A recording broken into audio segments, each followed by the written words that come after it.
할렐루야. 우리 함께 인사합시다. 부모를 공경합시다.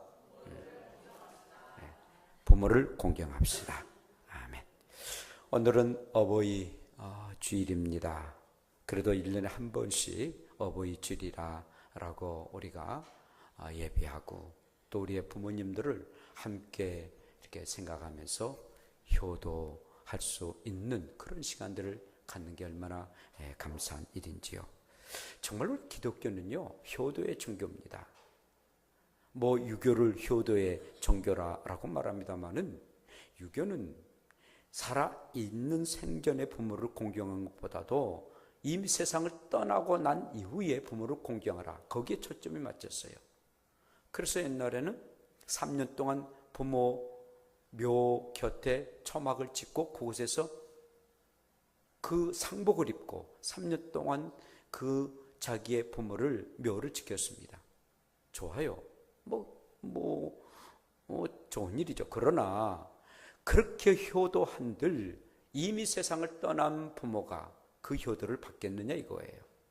정말 살아생전에 콩나물 하나라도 정성스레 대접하는 것이 옳은 효도이지, 세상을 떠나고 난 이후에 궁궐을 지어드린다 할지라도, 금은 보화를 드리고 진수성찬을 대접한다 할지라도, 그게 이미 세상을 떠난 죽은 자에게 무슨 의미가 있느냐라는 것입니다. 효도를 하되 정말 살아있는 동안에 효도를 해야 되지, 그리고 그 효도가 기회가 있는 것이지, 기회가 이미 놓쳐버리고 난 이후의 효도는 의미가 없다는 것입니다. 그러니까 우리의 기독교는요, 내 부모를 공경하라, 살아생전에 내 부모를 공경하라, 얼마나 강조한지 모릅니다. 그래서 기독교를 효도의 종교라 말합니다. 그러나 세상을 떠나고 난 이후에는 이미 세상을 떠났기에 살아있는 것보다는 더 못하지만 그래도 늘 부모를 늘 마음에 모시라 라고 해서, 살아생전에도 또 세상을 떠나셨다 한다 할지라도 항상 부모의 은혜를 생각하라 라고 말씀하고 있습니다.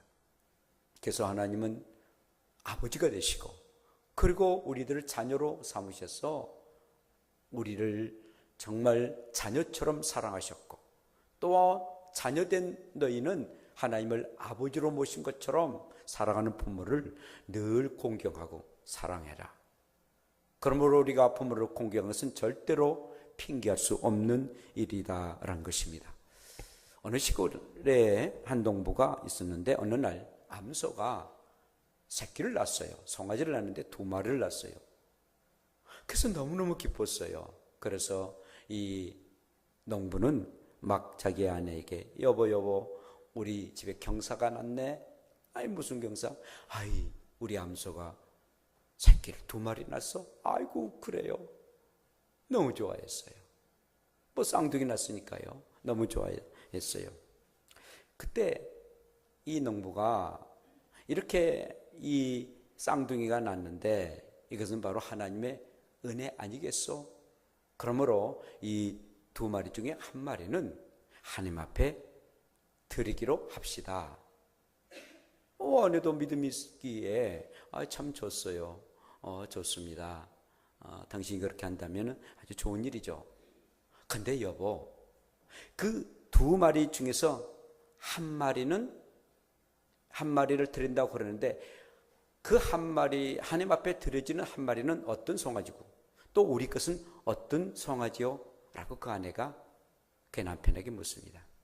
그때 남편이 그거야, 나중에 적당한 거 하나 앞에 들으면 되겠지 라고 그냥 대답을 회피하고 딱 정해놓지를 않았습니다. 근데 좀 며칠 지났는데 그만 1마리의 송아지가 죽고 말았어요. 너무나도 슬펐어요. 너무 괴로웠어요. 그런 가운데 아내가, 여보, 아니 죽은 송아지 중에 우리 것은 어떤 거고 하나님의 것은 어떤 거예요? 라고 말하니까 이 남편이 심중하게, 그리고 아주 괴로운 모습을 하면서 말하기를, 하나님 앞에 드려진 송아지가 죽고 말았네요 라고 얘기를 했답니다. 여러분, 정말 하나님 앞에 드려지기를 원했지만 막상 정해놓지 아니하고 그래야 세상을 이렇게 죽고 마니까 그만 그게 바로 하나님의 것이다 라고 말하는 그런 어떤 풍자입니다. 자, 오늘의 말씀 보면은 부모 공경에 대한 고르반 얘기가 나옵니다. 이 유대인들이 그 장로들이 정한 고르반인데 신앙의 실천에 대한 내용이죠. 자기의 소유물을 하나님 앞에 바친다고 이미 점찍어 놓습니다.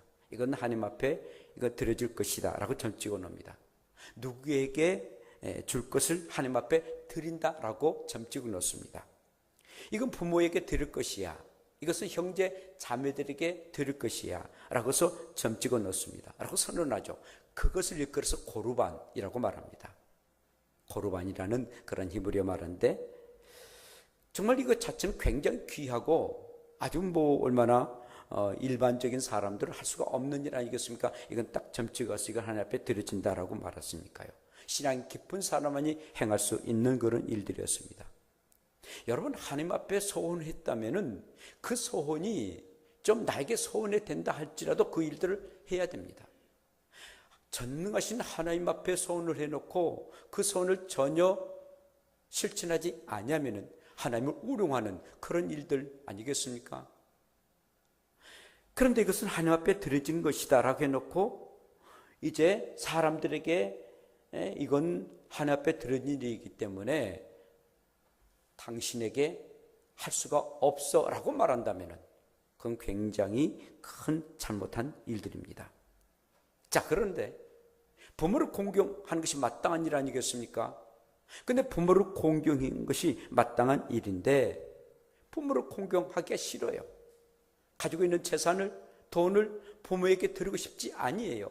그래서 말하기를 이건 하나님 앞에 드려지려고 고르반으로 책정했는데 그래서 부모에게 드릴 수가 없습니다 라고 얘기합니다. 핑계라는 거예요. 얼마나 아주 웃긴 얘기입니까?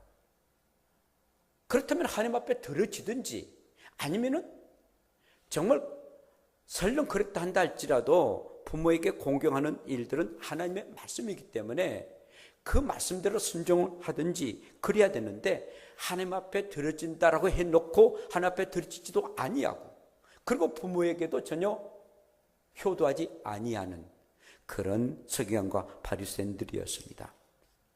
자, 채권자에게 돈을 갚아야 할 그런 채무가 있습니다. 꼭 당신에게 돈을 갚아야 되는데 이것은 하나님 앞에 드려진 것이기 때문에 갚을 수가 없어 라고 채권자의 돈을 갚지를 않습니다. 정말 이것은 하나님께 대한 모욕적인 그런 행동들이었죠. 부모 공경에 하고 싶지 아니하는 그 책임을 회피하면서 하나님 앞에 드리지도 그리고 사람들에게도 선을 베풀지 아니하는 그리고 결국은 하나님 앞에 피일 그리고 차일피일 그렇게 세월을 보내다가 모든 것도 다 놓치고 마는 그런 이 유대 사람들이었습니다. 그때 우리 주님이 이렇게 책망을 하신 거예요. 자, 너희는 어찌하여 너희의 전통으로 하나님의 계명을 범하느냐? 또 예수님이 이어서 말씀하시기를 율법에 하나님이 이렇게 말씀하셨지 아니하느냐? 내 부모를 공경하라. 내 아버지와 어머니를 비방하는 자는 반드시 죽임을 당하거나 또한 그를 완전히 정말 생명을 끊도록 하게 하는 것으로 우리 하나님이 말씀하셨지 아니하느냐? 라고 출애굽기 21장 17절에 말씀합니다. 아예 부모를 공격하지 아니하고 부모에게 모별감을 주면은 그를 죽이라는 것입니다. 이렇게 무섭게 하나님께서 말씀하셨는데 너희들은 어떻게 부모를 공경하지 않느냐? 하나님 앞에 이미 드려진다라고 해놓고 드려지지도 아니하면서도 부모를 그렇게 공경하지 아니하느냐? 너희들이 진짜 돌에 맞아 죽일 사람들 아니냐? 정말 우리의 주님은 굉장히 화난 모습으로 말씀하십니다. 너희가 정말 입술로는 하나님을 공경한다면서도 행동으로는 전혀 하지 아니했구나. 그래서 이사야 선지자가 그렇게 말했구나. 그리고는 이사야 선지자에 대한 말씀들을 하게 됩니다. 사랑하는 여러분, 저와 여러분들의 부모를 공경하고 우리의 자녀들의 부모를 공경하는 것은 마땅한 일입니다. 이것은 결국 핑계할 수가 없는 일이다라는 것이죠. 자, 왜 핑계할 수가 없습니까? 첫째는 부모 공경은 하나님의 준엄한 하나님의 말씀이기 때문인 것입니다. 하나님은 준엄하게 너희가 내 부모를 공경하라 라고 말씀하십니다. 특별히 그 말씀 가운데에 10가지의 계명을 우리에게 율법 주셨습니다. 이 10가지의 계명은 어떤 일이 있어도 하나님의 자녀들은 꼭 지켜야 할 그런 계명입니다. 그 10가지 계명 중에서 내 부모를 공경하라 라는 그런 말씀이 5번째 있습니다. 5계명이 있습니다. 그런데 1계명부터 4계명까지는 하나님께 향한 그런 계명이었습니다. 그리고 5계명부터 10계명까지는 사람에게 하는 계명 가운데 첫 번째가 내 부모를 공경하라 라는 그런 말씀이에요. 내 부모를 공경하라, 그리하면 내 하나님 여호와가 내게 준 땅에서 내 생명이 길리라 라고 말씀하신 겁니다. 이렇게 하나님의 준엄한 말씀이 부모를 공경하라 라는 말씀이다 라는 것이죠. 여러분, 우리가 성경을 보면은 하나님이 우리의 사람을 창조하셨습니다. 사람을 첫 번째 창조하실 때에 아이로 창조하지 않으셨습니다. 어른으로 창조하셨습니다. 한 남자를 창조하시고 그리고 한 여자를 창조하셨습니다. 어른으로 창조하셨다는 것은 바로 이제 이들이 부부가 되어 한 가정을 이루고 또한 아버지 어머니가 되고 그리고 자녀를 가질 수 있다라는 그런 말이었습니다. 부모로서의 아버지 어머니로서의 권위를 하나님이 첫 번째의 아담과 하와에게 허락하셨습니다. 너는 이제는 한 부부가 되어 자녀를 낳게 될 것이다. 자녀를 낳는데 너가 부모로서의 어떤 권위를 가지고 너가 자녀를 다스려라 라는 그런 말씀이었습니다. 그래서 하나님은요, 우리의 부모를 허락하시는데 하나님의 대리자로서 부모를 허락하셨습니다. 물론 하나님이 만왕의 왕 되셔서 우리의 모든 것을 다 다스리고 계시지만 그러나 가정을 창설하시고 그리고 그 가정 가운데 부모를 허락하셔서 너의 가정을 다스리라 하나님의 대리의 역할을 부모에게 허락하셨던 것입니다. 그래서 우리의 부모가 사랑하는 자녀들을 늘 가르치고 그리고 다스리고 치리하신다는 겁니다. 그리고 지역도 또 나라도 다스리도록 하게 하는 거죠. 그래서 모든 그런 지역의 그런 장들도 대통령도 하나님께서 치리하도록 권한을 주셨어요. 그러면 여러분 마음대로 대통령을 시장을 막 욕하지 마세요. 자유나라니까 욕할 수 있다라고 하는데 공경하는 마음 가지고 해야 됩니다. 그리고 기도해야 됩니다. 하나님이 주신 그 권한이고 그리고 그 치리의 권세를 하나님이 허락해 주셨다라는 것입니다. 특별히 부모에게 허락해 주셨어요. 그런데 하나님이 허락해 주신 그 권한을 무시하고 그 부모를 우습게 여기거나 그 부모의 말에 불순종한다. 이것은 바로 하나님을 우습게 여기거나 또 하나님 앞에 불순종한다는 그런 의미로 우리가 여겨야 된다는 것입니다. 그러므로 우리의 부모님은 하나님이 주시는 그리고 나를 다스리도록 하게 하시는 하나님의 대리자라고 생각하시고 항상 부모님을 공경하고, 물론 부모님이 세상을 떠나셨습니다. 그럼에도 불구하고 부모님이 아니 계신 내가 어떻게 있을 수 있습니까? 그 부모님의 은혜 때문에 감사하다. 그리고 사랑하는 자녀들에게 정말 그 부모님의 그 은혜를 얘기해주고 또한 그런 훌륭한 부모님이 되도록 나도 노력하고 힘써야 됩니다. 그것이 바로 우리는 부모를 공경하는 일이다라는 겁니다. 여러분, 들짐승 중에 아주 효조가 있습니다. 아주 효를 하는 그런 새가 있는데 까마귀라고 합니다. 까마귀는 보기에 굉장히 시커멓고 또 볼품도 없는 그런 새입니다. 그런데 이 까마귀가 이제는 젊는 날에는 이 새끼들을 잘 이렇게 부양을 합니다. 어미 또 아비 그 까마귀가 부양하는데 늙어지니까 행할 수가 없어요. 그래서 도저히 먹이를 이게 이 새끼들에게 가져다 줄 수 없는, 그럼 물론 이제 이 새끼들도 점점 잘 자라나게 되겠죠.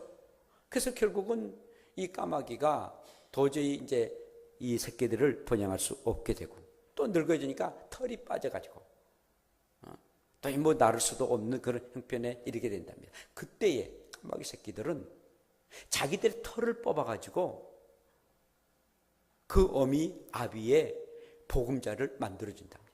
그리고 자기들이 열심히 날아다녀가지고 먹이를 어미 아비의 이 까마귀들에게 먹인다는 것입니다.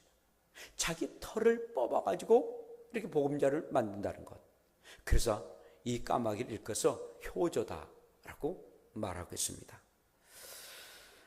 말 못하는 이런 미물의 똘똘도 이렇게 어미 아비를 공격하는데, 만물의 영장인 이런 사람이 우리 한 아버지 어머니를 공격하지 아니한다는 것은 이런 미물보다도 못한 그런 사람들 아니겠습니까?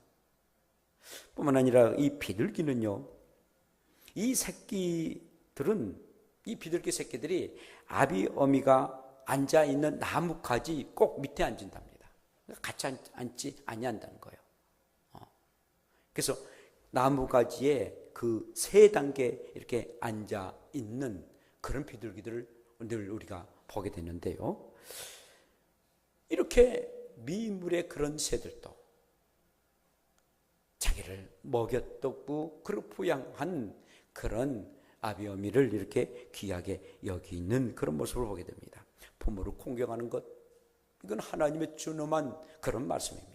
항상 부모를 공경하는 그런 마음으로 살아가기를 축복합니다. 뿐만 아니라 부모 공경을 전통 때문에 핑계할 수가 없다라는 말씀입니다. 우리 예수님은 서기관과 바리새인들에게 내가 전통으로 하나님의 말씀을 이렇게 폐하는도다라고 책망합니다. 이 고르반 제도는 굉장히 좋은 그런 제도였어요. 그런데 결국은 하나님도 섬기지 아니하고 부모 섬기는 것을 그냥 회피하고 싶어가지고 하나님 앞에 드려진다는 핑계로 결국 그들은 이 고르반 제도를 악이용하는 그런 경우를 이렇게 보게 되었습니다. 그래서 우리 주님이 책망했던 거죠. 오늘날도 우리의 성도들 가운데는 월급을 받거나 내지는 목돈이 생기게 되면은 먼저 하나님 앞에 드려지게 되고, 그러면 얼마나 그 믿음이 성장된 그런 모습이겠습니까? 뿐만 아니라 부모에게 효도하면은 얼마나 귀한 일이겠습니까?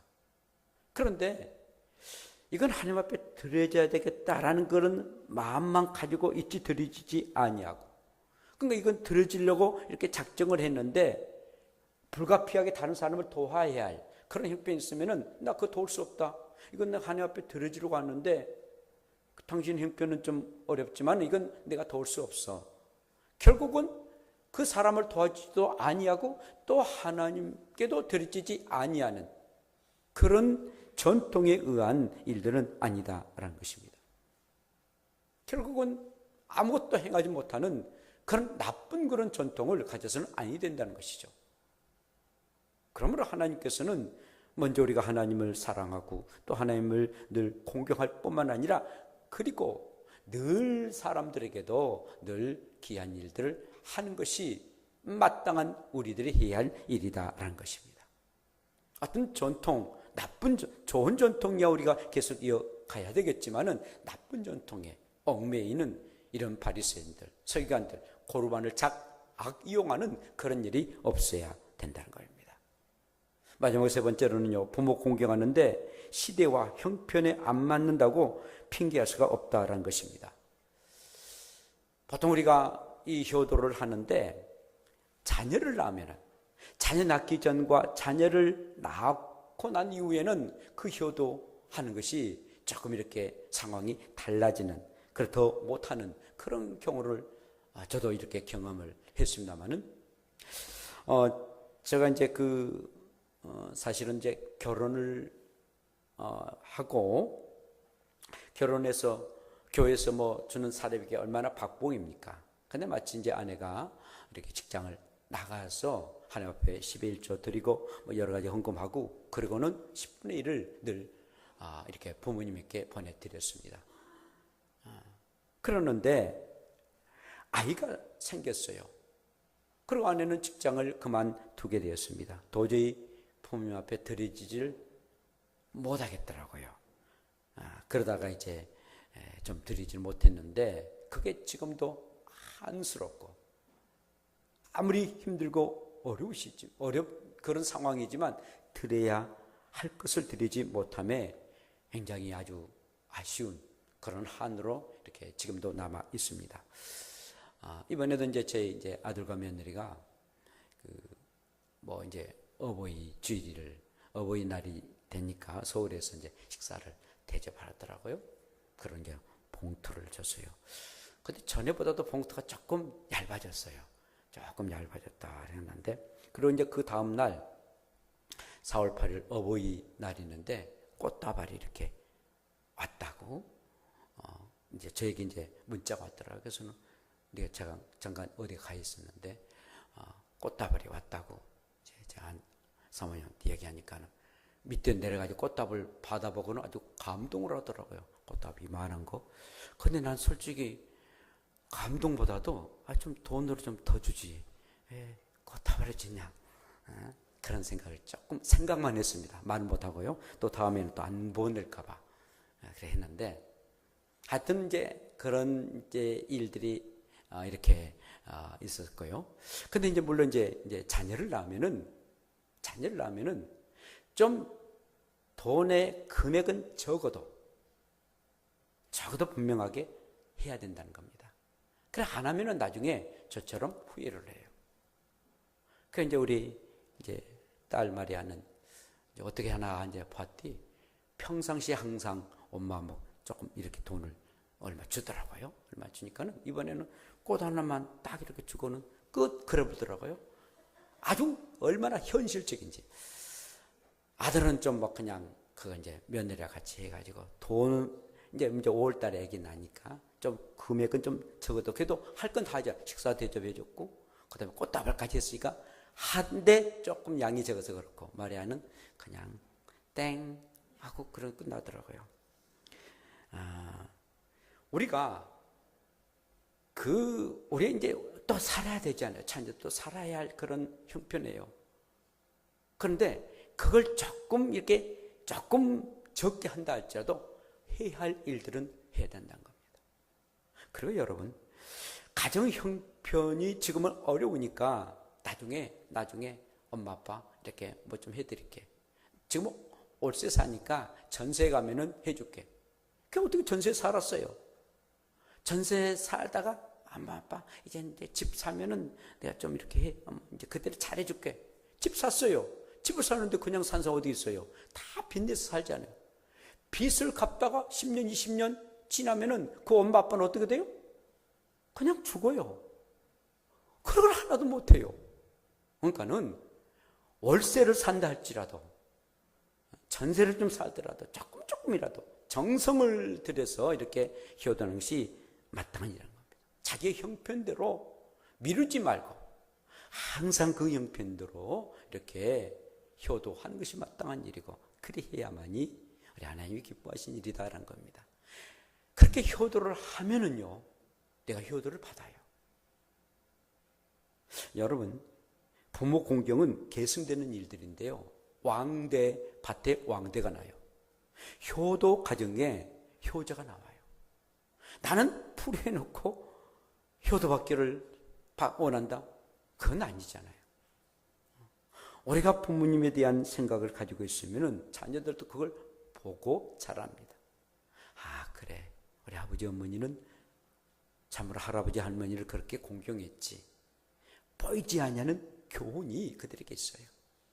항상 그런 마음을 가질 때에 사랑하는 자녀들도 본다는 것입니다. 오늘 말씀 보면은 잘 되는 복도 주신다 하셨습니다. 모든 일이 형통되는 일들인데 막힌 것이 뚫리는 그런 집안의 축복이 임하게 되는 겁니다. 그도 그럴 것이 부모님은요, 시간과 돈과 그리고 마음을 다 쏟으면서 인생을 살았어요. 그리고 가장 중요한 경험이라는 그런 좋은 지혜를 얻었습니다.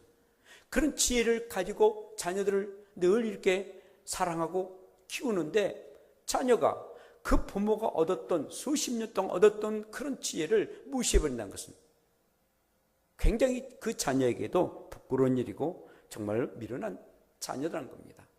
정말 지혜로운 자는 부모님 말씀에 귀를 기울이고 새깁니다.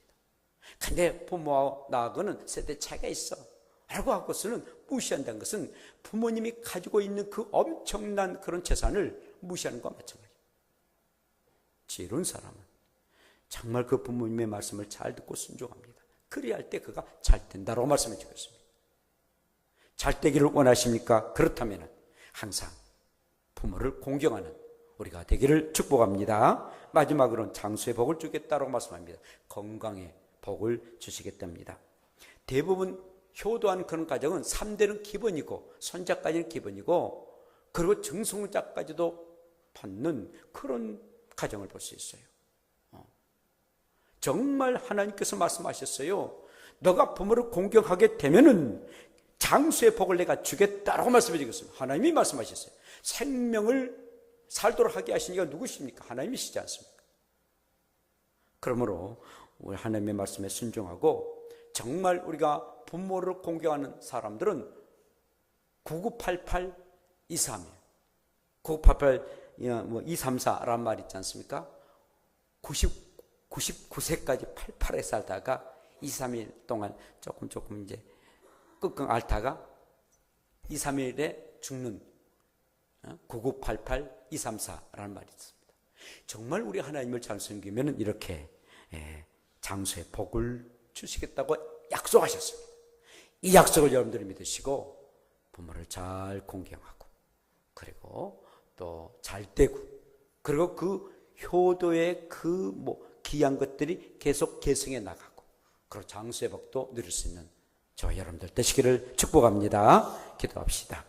하나님 아버지, 우리를 사랑하시고 부모를 잘 섬긴 것, 이것이 하나님께서 말씀하신 준엄한 그런 말씀을 것을 우리가 깨닫고 또 부모 공경의 나쁜 전통에 핑계하지 않게 하여 주시고 정말 우리가 부모를 섬기는 일들은 내 형편과 시대에 따라서 핑계하지 않게 해주시고 항상 어떠한 상황과 형편에서도 부모를 공경할 수 있는 우리가 되게 하여 주셔서 정말 우리가 모든 것이 잘 되고 그리고 장수의 복도 허락하여 주시옵소서. 예수님 이름으로 기도합니다. 아멘.